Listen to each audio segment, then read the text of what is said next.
Ini buat selamatan 1000 harinya meninggalnya ibu mertua.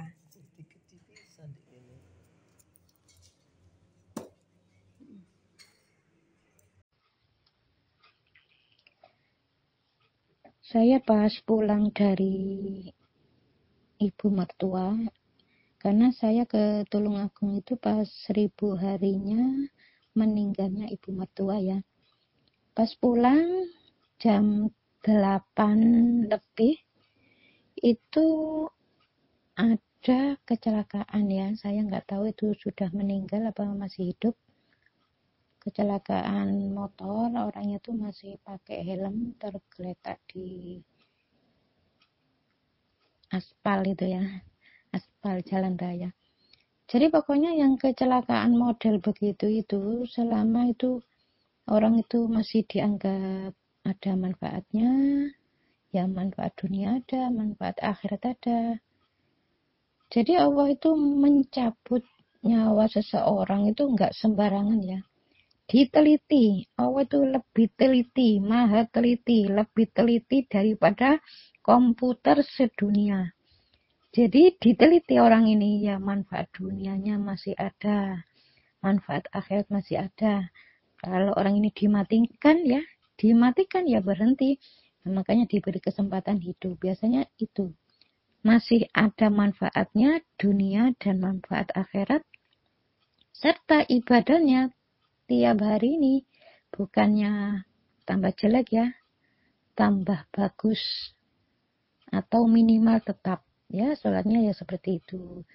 Jadi biasanya sholatnya di awal waktu, di awal terus tiba-tiba enggak di awal, itu kan namanya ya termasuk ada kemunduran ya. Ini dilihat, oh orang ini setiap harinya ibadahnya tambah berkualitas lah istilahnya. Ya akhirnya ya nggak dimatikan ya.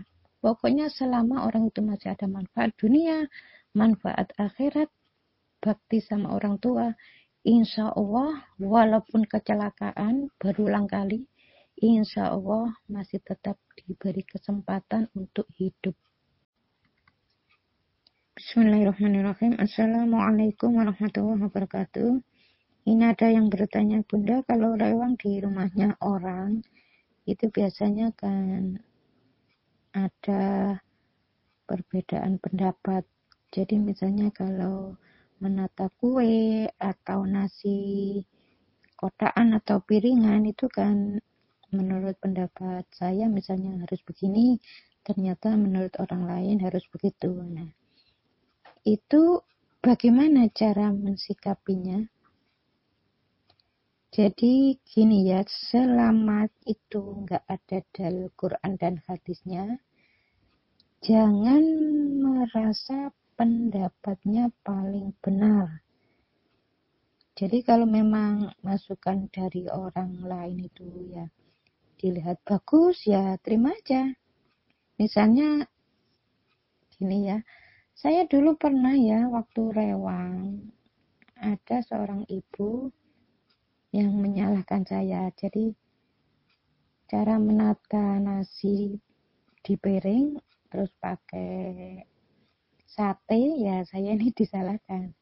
Oh enggak seperti itu, kalau di warung kan begini ya. Akhirnya datang seorang ibu yang usianya agak tua, itu malah sependapat dengan saya ya. Ini bukan warung nak, bukan warung. Kalau warung itu jadi di situ ada itu loh ya, seperti menonjol gitu ya, karena ada sendok di bawahnya, terus setelah itu dikasih nasi ya, nasinya itu kan jadi kelihatan menonjol ya.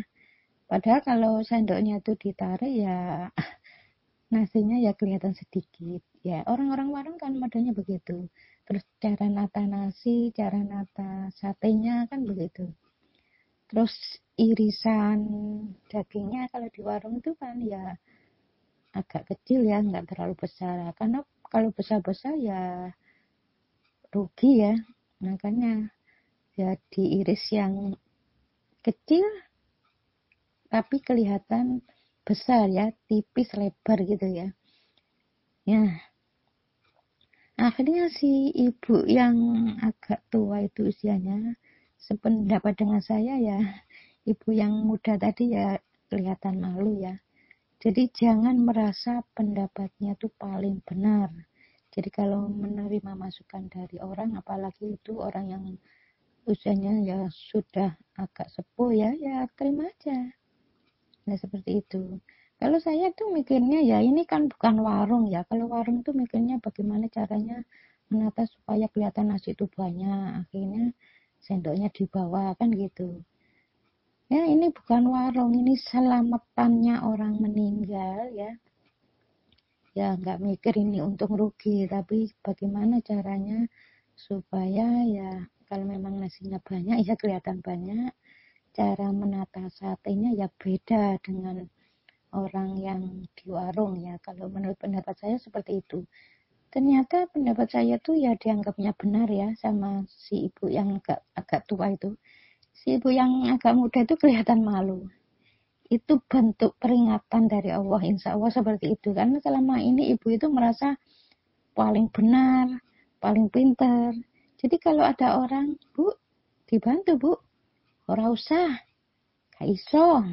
Dianggapnya orang itu ya dianggap guyonan ya ibu itu seperti itu. Padahal ya kalau menurut saya ya bukan guyonan ya, cara nada bicaranya itu seperti menghina gitu loh. Dianggapnya setiap orang ya nggak pintar, dirinya yang pintar kan gitu.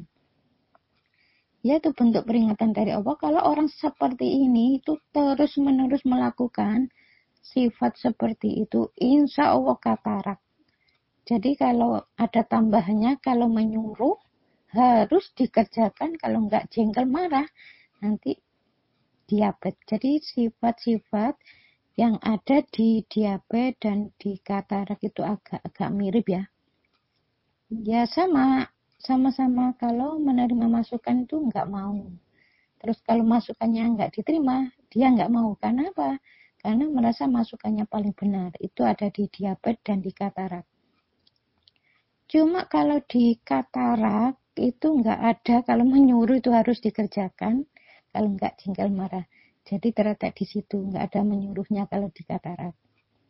Jadi sifat-sifat yang di diabetes, rata-rata dua sifat ini orang itu punya. Jadi orang yang diabetes itu rata-rata punya dua sifat ini. Kalau menyuruh itu harus dikerjakan, kalau enggak jengkel marah. Terus yang kedua merasa pendapatnya tuh paling benar. Sehingga kalau nggak diterima, dia tuh marah. Ya kenapa kok marah? Ya karena merasa pendapatnya tuh paling benar.